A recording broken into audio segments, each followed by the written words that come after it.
Hey, this is Toby. Welcome to Lightworks.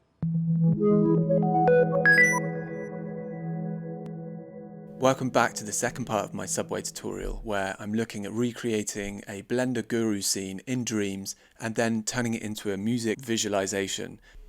So in my original video I showed how the tiles were created out of one individual sculpt with grooves cut away. In this instance I've actually made individual bricks. This solves two issues. It allows me to create a finer detail within each brick or each tile, so it looks a little bit crispier, and also of course they're able to respond individually movement wise as they are individual sculpts, which is necessary here to see them bouncing off the wall.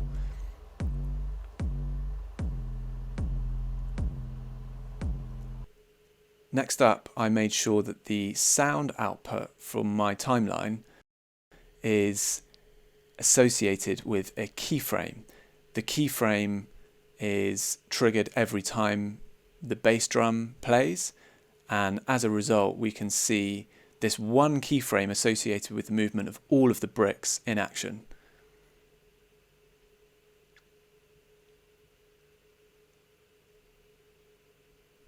There's one other thing happening here.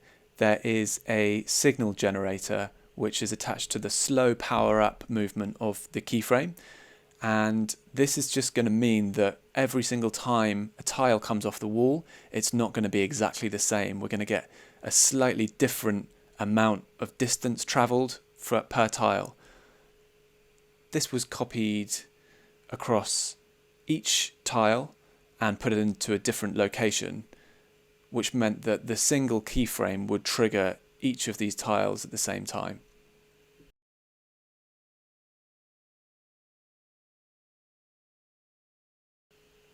Next up, to make the stars. So I'm taking a paintbrush and I'm just making a big squiggle here. Once I've done that, I'm editing it so the fleck density is right down to 1 or 2%. This is going to give the impression of a series of supposedly randomly scattered dots. I'm going to edit the glow and make sure that they illuminate against the black. Next, I'm just going to duplicate these in all directions so we get a multitude of stars, all created from one single paint stroke.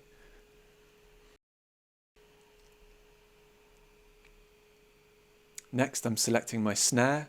I'm going to make sure I've put the pattern across in the timeline, and I'm going to make sure that those outputs are corresponding to the paint that I'm going to make out of different colours. And again, using similar techniques, I'm going to make sure that the paint is scattered in a way that's seemingly random. I'm going to add some glow to it, and here I'm experimenting with different effects. As the snare drum hits, I want to see what the paint can do. I'm just going to attach it to is playing, and I'm going to power my paint.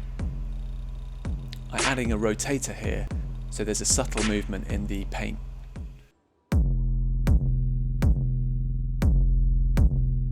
After taking these techniques to different paint flecks that are applied throughout the scene, I then just apply some camera wobble and move it around, and this pretty much completes the scene.